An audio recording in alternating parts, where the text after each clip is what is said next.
Hello everyone, welcome back once again. आज का अपना टॉपिक है जी learning methods the fathers of psychology. ਅੱਜ ਦਾ ਟੌਪਿਕ ਜੋ ਕਿ ਹੈ ਬਹੁਤ ਹੀ ਇੰਪੋਰਟੈਂਟ ਆ।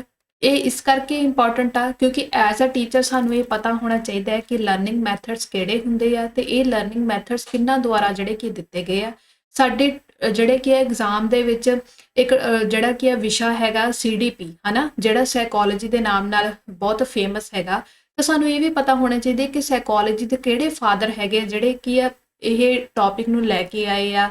ਤੇ ਸਾਨੂੰ ਇਹ ਵੀ ਪਤਾ ਹੋਣਾ ਚਾਹੀਦਾ ਕਿ ਐਜ਼ ਅ ਟੀਚਰ ਅਸੀਂ ਜਦੋਂ ਬੱਚੇ ਨੂੰ ਕਲਾਸ ਦੇ ਵਿੱਚ ਪੜ੍ਹਾਉਣਾ ਹੈਗਾ ਤਾਂ ਅਸੀਂ ਕਿਸ ਤਰੀਕੇ ਦੇ ਲਰਨਿੰਗ ਮੈਥਡ ਯੂਜ਼ ਕਰ ਸਕਦੇ ਹਾਂ। ਤਾਂ ਚਲਿਏ ਜੀ, ਇਹ ਸਾਰੀਆਂ ਗੱਲਾਂ ਅੱਜ ਆਪਾਂ ਡਿਸਕਸ ਕਰਾਂਗੇ।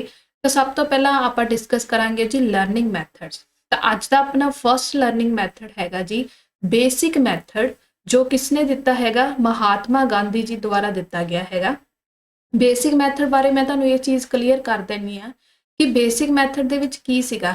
ਜਦੋਂ ਜਿਹੜਾ ਕੀ ਆ ਜਿਹੜੇ ਸੋਸ਼ਲ ਸਟੱਡੀ ਵਾਲੇ ਸਟੂਡੈਂਟ ਹੈਗੇ ਆ, ਜਦੋਂ ਉਹਨਾਂ ਨੇ ਹਿਸਟਰੀ ਪੜ੍ਹੀ ਹੋਗੀ ਤਾਂ ਇਹਦੇ ਵਿੱਚ ਇੱਕ ਟੌਪਿਕ ਆਉਂਦਾ ਜੀ ਐਜੂਕੇਸ਼ਨ ਨਾਲ ਰਿਲੇਟਡ, ਠੀਕ ਹੈ। ਤਾਂ ਉਸ ਦੇ ਵਿੱਚ ਜਦੋਂ ਐਜੂਕੇਸ਼ਨ ਦੇ ਉੱਪਰ ਗੱਲਾਂ ਕੀਤੀਆਂ ਗਈਆਂ ਸੀ ਤਾਂ ਸਭ ਨੇ ਆਪਣੇ ਜਿਹੜੇ ਕੀ ਆ ਵੱਖਰੀ ਵੱਖਰੀ ਰਾਏ ਦਿੱਤੀ ਸੀ ਉਸ ਦੇ ਉੱਪਰ। ਤਾਂ ਮਹਾਤਮਾ ਗਾਂਧੀ ਜੀ ਨੇ ਜਿਹੜਾ ਕਿ ਇੱਕ ਬੇਸਿਕ ਮੈਥਡ ਦਿੱਤਾ ਸੀ। ਇਸ ਨੂੰ ਬੇਸਿਕ ਮੈਥਡ ਦਾ ਨਾਮ ਕਿਉਂ ਦਿੱਤਾ ਗਿਆ, ਪਹਿਲਾਂ ਮੈਂ ਇਸ ਦੇ ਬਾਰੇ ਵੀ ਤੁਹਾਨੂੰ ਕਲੀਅਰ ਕਰ ਦਿੰਦੀ ਹਾਂ। ਬੇਸਿਕ ਮੈਥਡ ਦਾ ਮਤਲਬ ਸੀਗਾ ਕਿ ਸਧਾਰਨ ਲੋਕ ਜਿਹੜੇ ਸੀਗੇ ਉਹਨਾਂ ਦੀਆਂ ਆਮ ਲੋੜਾਂ ਹਨਾ ਵੀ ਇਸ ਚੀਜ਼ ਨਾਲ ਪੂਰੀਆਂ ਹੋ ਸਕਣ। ਤਾਂ ਮਹਾਤਮਾ ਗਾਂਧੀ ਜੀ ਦੁਆਰਾ ਜਦੋਂ ਬੇਸਿਕ ਮੈਥਡ ਦੇ ਵਿੱਚ ਇਹ ਗੱਲ ਕਹੀ ਗਈ ਕਿ ਤੁਸੀਂ ਕਿਤਾਬਾਂ ਰਾਹੀਂ ਤਾਂ ਜਿਹੜਾ ਕਿ ਪੜ੍ਹੋਗੇ, ਬਟ ਕਿਤਾਬਾਂ ਦੇ ਨਾਲ ਤੁਸੀਂ ਕੀ ਕਰਨਾ ਹੈ, ਪ੍ਰੈਕਟੀਕਲ ਵਿਸ਼ੇ ਵੀ ਹੋਣੇ ਚਾਹੀਦੇ ਆ ਜੋ ਤੁਹਾਡੇ ਕਿਸੇ ਜੌਬ ਦੇ ਨਾਲ ਰਿਲੇਟਡ ਜਾਂ ਕੋਈ ਕੰਮ ਕਰਨ, ਹੱਥੀਂ ਕੰਮ ਕਰਨ ਨਾਲ ਵੀ ਤੁਸੀਂ ਇਹ ਚੀਜ਼ਾਂ ਨੂੰ ਕਰ ਸਕੋ, ਐਕਸਪੈਰੀਮੈਂਟ ਕਰ ਸਕੋ। ਤਾਂ ਇਹਨਾਂ ਨੇ ਇੱਕ ਬੇਸਿਕ ਮੈਥਡ ਨੂੰ ਲੈ ਕੇ ਚੱਲੇ ਜਿਸ ਦੇ ਵਿੱਚ ਇਹ ਚੀਜ਼ਾਂ ਕਲੀਅਰ ਕੱਟ ਕੀਆਂ ਗਈਆਂ ਕਿ ਤੁਸੀਂ ਕਿਤਾਬਾਂ ਦੇ ਨਾਲ ਕੀ ਕਰਨਾ ਹੈ, ਪ੍ਰੈਕਟੀਕਲ ਤੇ ਐਕਸਪੈਰੀਮੈਂਟਲ ਚੀਜ਼ਾਂ ਨੂੰ ਵੀ ਨਾਲ ਹੀ ਇਸ ਦੇ ਵਿੱਚ ਜੋੜਿਆ ਗਿਆ ਐਜੂਕੇਸ਼ਨ ਦੇ ਵਿੱਚ। ਤਾਂ ਇਸੇ ਤਰੀਕੇ ਨੂੰ ਇੱਕ ਨਾਮ ਦਿੱਤਾ ਗਿਆ ਬੇਸਿਕ ਮੈਥਡ, ਜਿਸ ਨਾਲ ਕੀ ਸੀਗਾ ਕਿ ਸਾਰੇ ਆਮ ਜਿਹੜੇ ਸਧਾਰਨ ਲੋਕ ਸੀਗਾ ਉਹਨਾਂ ਦੀਆਂ ਲੋੜਾਂ ਨੂੰ ਦੇਖਦੇ ਅਨੁਸਾਰ ਹੀ ਇਹ ਮੈਥਡ ਨੂੰ ਜਿਹੜਾ ਕੀ ਆ ਮਹਾਤਮਾ ਗਾਂਧੀ ਜੀ ਵੱਲੋਂ ਦਿੱਤਾ ਗਿਆ ਸੀ। ਨੈਕਸਟ ਹੈ ਜੀ ਪਲੇਵੇ ਮੈਥਡ, ਠੀਕ ਹੈ, ਜੋ ਕਿ ਇੰਪੋਰਟੈਂਟ ਹੈ। ਇਹ ਸਾਰੇ ਮੈਥਡਸ ਕਿਸਨੇ ਦਿੱਤਾ ਹੈ ਜੀ? ਹੈਨਰੀ ਕੌਲਡਵੈਲ ਕੁੱਕ ਦੁਆਰਾ ਦਿੱਤਾ ਗਿਆ ਹੈ। ਤੁਸੀਂ ਅਕਸਰ ਇਹ ਵੀ ਚੀਜ਼ ਪੜ੍ਹੀ ਹੋਗੀ ਕਿ ਪਲੇਵੇ ਮੈਥਡ ਜਿਹੜਾ ਕਿ ਫਰੋਬਲ ਵੱਲੋਂ ਦਿੱਤਾ ਗਿਆ ਹਨਾ। ਮੈਂ ਤੁਹਾਡੀ ਇੱਥੇ ਇੱਕ ਕੰਫਿਊਜ਼ਨ ਦੂਰ ਕਰ ਦਿੰਨੀ ਆ ਕਿ ਪਲੇਵੇ ਮੈਥਡ ਦਾ ਜਿਹੜਾ ਫਾਊਂਡਰ ਸੀ ਉਹ ਫਰੋਬਲ ਸੀ, ਬਟ ਉਹਨਾਂ ਦਾ ਇੱਕ ਸਟੂਡੈਂਟ ਸੀ ਜੀ ਹੈਨਰੀ ਕੌਲਡਵੈਲ ਕੁੱਕ, ਜਿਨੇ ਇਹ ਪਲੇਵੇ ਮੈਥਡ ਦਿੱਤਾ। ਪਲੇਵੇ ਮੈਥਡ ਦੇ ਵਿੱਚ ਕੀ ਕਿਹਾ ਗਿਆ ਹੈ? ਪਲੇਵੇ ਮੈਥਡ ਪਹਿਲੀ ਗੱਲ ਤਾਂ ਚਾਈਲਡ ਸੈਂਟਰ ਮੈਥਡ ਹੈਗਾ। ਦੂਸਰਾ ਇਹ ਕੀ ਹੈ ਜੀ ਲਰਨਿੰਗ ਬਾਈ ਡੂਇੰਗ ਆ, ਜਿਸ ਦੇ ਵਿੱਚ ਬੱਚਾ ਖੇਡ ਰਾਹੀਂ ਬਹੁਤ ਸਾਰੀਆਂ ਚੀਜ਼ਾਂ ਨੂੰ ਸਿੱਖਦਾ, ਠੀਕ ਹੈ। ਤਾਂ ਇਸ ਦੇ ਵਿੱਚ ਤੁਸੀਂ ਕੀ ਯਾਦ ਕਰਨਾ ਹੈ? ਸਭ ਤੋਂ ਪਹਿਲਾਂ ਤੁਸੀਂ ਇੱਕ ਇਹ ਚੀਜ਼ ਯਾਦ ਕਰਨੀ ਹੈ ਕਿ ਅਗਰ ਕੁਐਸਚਨ 'ਚ ਇਹ ਪੁੱਛਿਆ ਗਿਆ ਕਿ ਪਲੇਵੇ ਮੈਥਡ ਦਾ ਫਾਊਂਡਰ ਕੌਣ ਹੈ ਤਾਂ ਉਹ ਫਰੋਬਲ ਹੋਊਗਾ। ਅਗਰ ਇਹ ਪੁੱਛਿਆ ਗਿਆ ਕਿ ਪਲੇਵੇ ਮੈਥਡ ਕਿਸਨੇ ਦਿੱਤਾ ਤਾਂ ਉਹ ਹੈ ਜੀ ਹੈਨਰੀ ਕੌਲਡਵੈਲ ਕੁੱਕ, ਕਿਉਂਕਿ ਇੱਥੋਂ ਇਸ ਤਰੀਕੇ ਦੇ ਕੁਐਸਚਨ ਐਗਜ਼ਾਮ 'ਚ ਪੁੱਛੇ ਜਾਂਦੇ ਆ। ਚਾਹੇ ਤੁਸੀਂ ਕੋਈ ਵੀ ਐਗਜ਼ਾਮ ਦੇਣਾ ਹੋਵੇ, ਚਾਹੇ ਉਹ CTET ਹੋਵੇ, ਚਾਹੇ ਉਹ PSTET ਹੋਵੇ, ਠੀਕ ਹੈ, ਚਾਹੇ ਉਹ KVS ਦਾ ਐਗਜ਼ਾਮ ਹੋਵੇ ਜਾਂ DSSB ਦਾ ਐਗਜ਼ਾਮ ਹੋਵੇ, ਤਾਂ ਇਸ ਤਰੀਕੇ ਦੇ ਕੁਐਸਚਨ ਜਿਹੜੇ ਕਿ ਉੱਥੇ ਦੇਖਣ ਨੂੰ ਮਿਲਦੇ ਹੈਗੇ। ਨੈਕਸਟ ਹੈ ਜੀ ਡਾਲਟਨ ਮੈਥਡ। ਕਿਸਨੇ ਦਿੱਤਾ? ਹੈਲਨ ਪਾਰਕਸਟ ਨੇ ਦਿੱਤਾ ਹੈਗਾ। ਡਾਲਟਨ ਮੈਥਡ ਦੇ ਵਿੱਚ ਕੀ ਹੈ ਇਸ ਦੇ ਬਾਰੇ ਵੀ ਮੈਂ ਤੁਹਾਨੂੰ ਦੱਸ ਦਿੰਦੀ ਹਾਂ ਕਿ ਡਾਲਟਨ ਮੈਥਡ ਦੇ ਵਿੱਚ ਜਿਹੜਾ ਕੀ ਆ ਇੱਕ ਯੋਜਨਾ ਬਣਾਈ ਗਈ ਸੀਗੀ ਸਕੂਲ ਨੂੰ ਲੈ ਕੇ, ਜਿਸ ਦੇ ਵਿੱਚ ਸਕੂਲ ਨੂੰ ਇੱਕ ਬਾਲ ਘਰ ਸਮਝਿਆ ਜਾਂਦਾ ਸੀ। ਇਸ ਯੋਜਨਾ ਦੇ ਵਿੱਚ ਕੀ ਸੀਗਾ ਕਿ ਜਦੋਂ ਬੱਚੇ ਨੂੰ ਪੜ੍ਹਾਇਆ ਜਾਂਦਾ ਸੀ ਤਾਂ ਇਸ ਵਿੱਚ ਕੋਈ ਵੀ ਟਾਈਮ ਟੇਬਲ, ਠੀਕ ਹੈ, ਸਮਾਂ ਸਾਰਣੀ ਜਿਹੜੀ ਕੀ ਆ ਨਹੀਂ ਰੱਖੀ ਗਈ ਸੀਗੀ। ਬੱਚੇ ਨੂੰ ਉਹਦੇ ਵਿਸ਼ੇ ਹਨਾ ਨੂੰ ਆਪ ਚੁਣਨ ਦੀ ਆਜ਼ਾਦੀ ਹੁੰਦੀ ਸੀ ਤੇ ਬੱਚਾ ਇਸ ਦੇ ਵਿੱਚ ਕੀ ਦੇਖਿਆ ਜਾਂਦਾ ਸੀ ਕਿ ਬੱਚੇ ਦੇ ਕਿਹੜੇ ਵਿਸ਼ੇ ਦੇ ਵਿੱਚ ਇੰਟਰਸਟ ਆ, ਠੀਕ ਹੈ, ਉਹਦੀ ਰੁਚੀ ਦੇ ਅਨੁਸਾਰ ਜਿਹੜਾ ਕਿ ਉਹਦੇ ਇੰਟਰਸਟ ਦੇ ਅਕੋਰਡਿੰਗ ਜਿਹੜਾ ਕਿ ਪੜ੍ਹਾਇਆ ਜਾਂਦਾ ਸੀ। ਇਸ ਦੇ ਵਿੱਚ ਕੋਈ ਵੀ ਟਾਈਮ ਟੇਬਲ ਜਿਹੜਾ ਕੀ ਆ ਨਹੀਂ ਦਿੱਤਾ ਗਿਆ ਸੀ। ਬੱਚੇ ਨੂੰ ਸਮਾਂ ਸਾਰਣੀ ਤੋਂ ਮੁਕਤ ਜਿਹੜਾ ਕਿ ਪੜ੍ਹਾਇਆ ਗਿਆ ਸੀ। ਇਸ ਮੈਥਡ ਨੂੰ ਡਾਲਟਨ ਮੈਥਡ ਜਿਹੜਾ ਕੀ ਆ ਇਸ ਕਰਕੇ ਨਾਮ ਦਿੱਤਾ ਗਿਆ। ਕਿਹਨਾਂ ਦੁਆਰਾ ਦਿੱਤਾ ਗਿਆ ਸੀਗਾ ਜੀ? ਇਹ ਹੈਲਨ ਪਾਰਕਸਟ ਨੇ ਜਿਹੜਾ ਕੀ ਆ ਦਿੱਤਾ ਸੀ।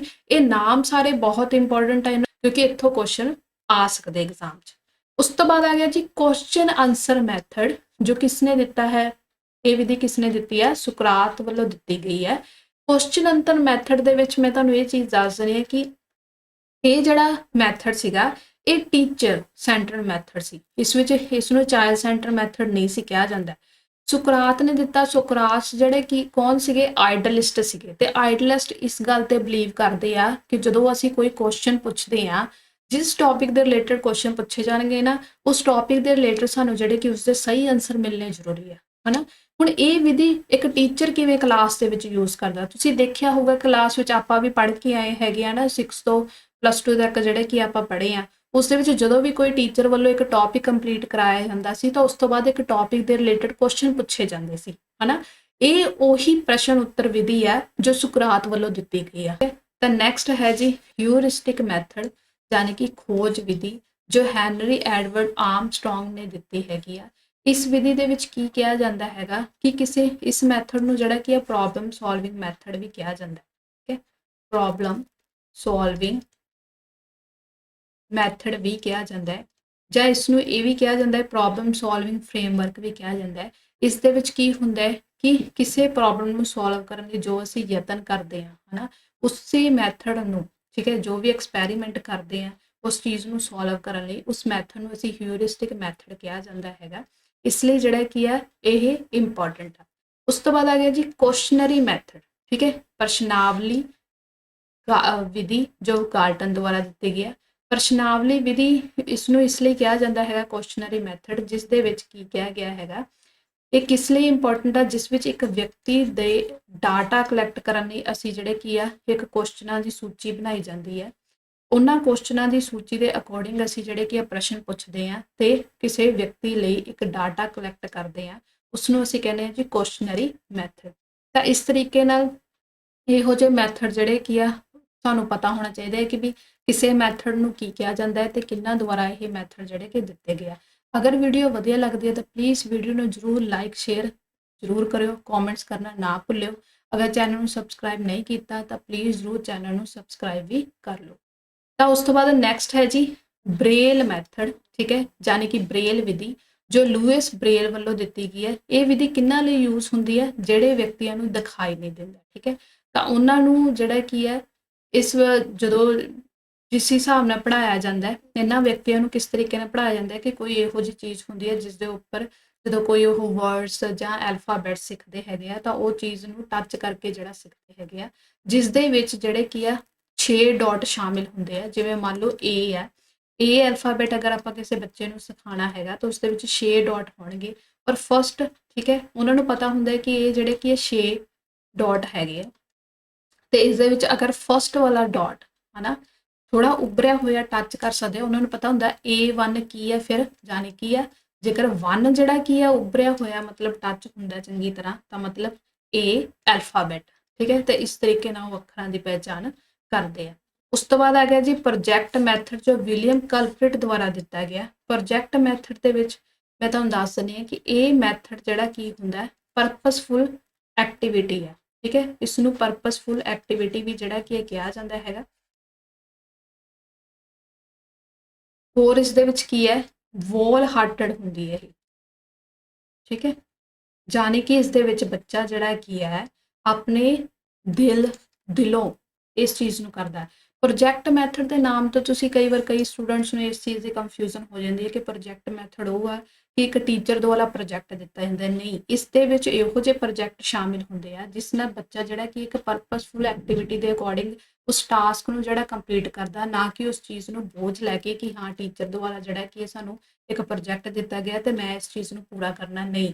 ਇਸ ਦੇ ਵਿੱਚ ਬੱਚੇ ਨੂੰ ਜਿਹੜਾ ਕਿ ਕਿਸੇ ਦਾ ਤਰ੍ਹਾਂ ਦਾ ਕੋਈ ਤਣਾਅ ਜਾਂ ਮਤਲਬ ਟੈਨਸ਼ਨ ਨਹੀਂ ਹੁੰਦੀ ਕਿ ਉਹ ਆਪਣੇ ਦਿਲੋਂ ਹੀ ਇਸ ਟਾਸਕ ਨੂੰ ਜਿਹੜਾ ਕਿ ਪੂਰਾ ਕਰਦਾ। ਉਸ ਮੈਥਡ ਨੂੰ ਕੀ ਕਹਿੰਦੇ ਆ ਪ੍ਰੋਜੈਕਟ ਮੈਥਡ, ਜੋ ਕਿਸ ਦੁਆਰਾ ਦਿੱਤਾ ਗਿਆ ਸੀ ਵਿਲੀਅਮ ਕਲਪ੍ਰਿਟ ਦੁਆਰਾ ਐਜੂਕੇਸ਼ਨ ਦੇ ਵਿੱਚ ਜਿਹੜਾ ਕਿ ਸ਼ਾਮਿਲ ਕੀਤਾ ਗਿਆ ਸੀ, ਜਿਸ ਦੇ ਅਕੋਰਡਿੰਗ ਬੱਚੇ ਦਾ ਜਿਹੜਾ ਕਿ ਇੰਟਰਸਟ ਦੇਖਿਆ ਜਾਂਦਾ ਸੀਗਾ ਕਿ ਬੱਚੇ ਦਾ ਜਿਹੜਾ ਕਿ ਕਿਸ ਟੌਪਿਕ ਦੇ ਨਾਲ ਰਿਲੇਟਡ ਜਾਂ ਕਿਸ ਵਿਸ਼ੇ ਨਾਲ ਰਿਲੇਟਡ ਜਿਹੜਾ ਕਿ ਇੰਟਰਸਟ ਹੈਗਾ, ਤੇ ਇਸ ਪ੍ਰੋਜੈਕਟ ਨੂੰ ਜਿਹੜਾ ਕਿ ਬੱਚੇ ਦੀ ਰੀਅਲ ਲਾਈਫ ਦੇ ਨਾਲ ਰਿਲੇਟਡ ਜਿਹੜਾ ਕੀ ਆ ਦਿੱਤਾ ਜਾਂਦਾ ਸੀ। ਤਾਂ ਇਹ ਵੀ ਚੀਜ਼ ਕਲੀਅਰ ਕਰ ਦਿੰਨੀ ਹੈ ਕਿ ਰੀਅਲ ਲਾਈਫ ਦੇ ਨਾਲ ਰਿਲੇਟਡ ਜਿਹੜਾ ਕੀ ਹੈ ਇਹ ਟੌਪਿਕ ਦਿੱਤੇ ਜਾਂਦੇ ਸੀ ਜੋ ਬੱਚੇ ਦੇ ਲਾਈਫ ਦੇ ਨਾਲ ਸੰਬੰਧਿਤ ਹੋਣ, ਠੀਕ ਹੈ। ਉਸ ਤੋਂ ਬਾਅਦ ਆ ਗਿਆ ਜੀ ਨੈਕਸਟ ਜੋ ਕਿ ਆਪਾਂ ਡਿਸਕਸ ਕਰਾਂਗੇ ਜੀ ਦੀ ਫਾਦਰਸ ਆਫ ਸਾਈਕੋਲੋਜਿਸਟ, ਕਿਉਂਕਿ ਇਹ ਇੰਪੋਰਟੈਂਟ ਆ ਕਿਉਂਕਿ ਆਪਣੇ ਜਿਹੜੇ ਕੀ ਆ ਸਿਲੇਬਸ ਦੇ ਵਿੱਚ CDP ਜਿਹੜਾ ਕੀ ਹੈ ਇਸ ਸਬਜੈਕਟ ਕਿਉਂ ਸ਼ਾਮਿਲ ਕੀਤਾ ਗਿਆ ਤੇ ਇਸ ਲਈ ਸ਼ਾਮਿਲ ਕੀਤਾ ਗਿਆ ਤਾਂ ਕਿ ਐਜ਼ ਅ ਟੀਚਰ ਤੁਹਾਨੂੰ ਇਹ ਚੀਜ਼ਾਂ ਪਤਾ ਹੋਣੀਆਂ ਚਾਹੀਦੀਆਂ ਕਿ ਤੁਸੀਂ ਬੱਚਿਆਂ ਨੂੰ ਕਿਵੇਂ ਪੜ੍ਹਾਉਣਾ ਹੈਗਾ। ਤਾਂ ਉਸ ਦੇ ਵਿੱਚ ਸਾਨੂੰ ਇਹ ਵੀ ਪਤਾ ਹੋਣਾ ਚਾਹੀਦਾ ਹੈ ਕਿ ਇਹਨਾਂ ਦੇ ਫਾਦਰਸ ਕੌਣ ਆ, ਠੀਕ ਹੈ, ਸਾਈਕੋਲੋਜੀ ਦੇ ਫਾਦਰ ਕੌਣ। ਤਾਂ ਆਪਾਂ ਇੱਕ ਇੱਕ ਕਰਕੇ ਸਾਰੇ ਡਿਸਕਸ ਕਰਦੇ ਹਾਂ। ਸਭ ਤੋਂ ਪਹਿਲਾਂ ਹੈ ਜੀ ਫਾਦਰ ਆਫ ਸਾਈਕੋਲੋਜੀ, ਠੀਕ ਹੈ, ਜਾਣੀ ਕਿ ਪੰਜਾਬੀ ਵਿੱਚ ਇਸਨੂੰ ਮਨੋਵਿਗਿਆਨ ਦਾ ਪਿਤਾਮਾ ਕਿਹਾ ਜਾਂਦਾ ਹੈ, ਜੋ ਹੈ ਜੀ ਵਿਲੀਅਮ ਵੁੱਡ। ਉਸ ਤੋਂ ਬਾਅਦ ਹੈਗਾ ਜੀ ਫਾਦਰ ਆਫ ਐਕਸਪੈਰੀਮੈਂਟਲ ਸਾਈਕੋਲੋਜੀ, ਜਾਣੀ ਕਿ ਪ੍ਰਯੋਗਾਤਮਿਕ ਮਨੋਵਿਗਿਆਨ ਦਾ ਪਿਤਾਮਾ, ਇਸ ਨੂੰ ਵੀ ਵਿਲੀਅਮ ਵੁੱਡ ਹੀ ਕਿਹਾ ਜਾਂਦਾ ਹੈ। ਤੇ ਫਾਦਰ ਆਫ ਮਾਡਰਨ ਸਾਈਕੋਲੋਜੀ, ਜਾਣੀ ਕਿ ਆਧੁਨਿਕ ਮਨੋਵਿਗਿਆਨ ਦਾ ਪਿਤਾਮਾ ਵਿਲੀਅਮ ਵੁੱਡ। ਤਾਂ ਇੱਕ ਹੀ ਪਰਸਨ ਨੂੰ ਤਿੰਨ ਨਾਮ ਨਾਲ ਜਾਣਿਆ ਜਾਂਦਾ, ਜੋ ਹੈ ਜੀ ਮਨੋਵਿਗਿਆਨ ਦਾ ਪਿਤਾਮਾ, ਪ੍ਰਯੋਗਾਤਮਿਕ ਮਨੋਵਿਗਿਆਨ ਦਾ ਪਿਤਾਮਾ ਤੇ ਆਧੁਨਿਕ ਮਨੋਵਿਗਿਆਨ ਦਾ ਪਿਤਾਮਾ।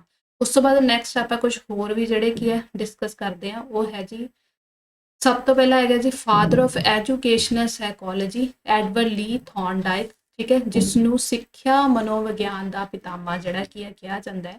ਉਸ ਤੋਂ ਬਾਅਦ ਹੈ ਜੀ ਫਾਦਰ ਆਫ ਸੋਸ਼ਲ ਸਾਈਕੋਲੋਜੀ ਕਰਟ ਲੈਵਨ, ਜਾਣੀ ਕਿ ਸਮਾਜਿਕ ਮਨੋਵਿਗਿਆਨ ਦਾ ਪਿਤਾਮਾ।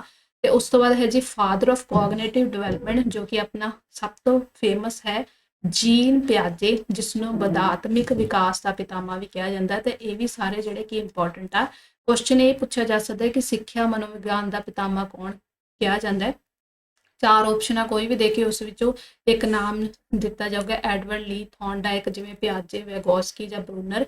ਤਾਂ ਇਸ ਤਰੀਕੇ ਦੇ ਆਪਸ਼ਨਾਂ ਦੇ ਕੇ, ਹਨਾ, ਤਿੰਨ ਆਪਸ਼ਨ ਗਲਤ ਦੇ ਕੇ ਇੱਕ ਆਪਸ਼ਨ ਸਹੀ ਦੱਸ ਕੇ ਤਾਂ ਕੁਐਸਚਨ ਜਿਹੜੇ ਕੀ ਆ ਐਗਜ਼ਾਮ ਦੇ ਵਿੱਚ ਪੁੱਛੇ ਜਾ ਸਕਦੇ ਆ।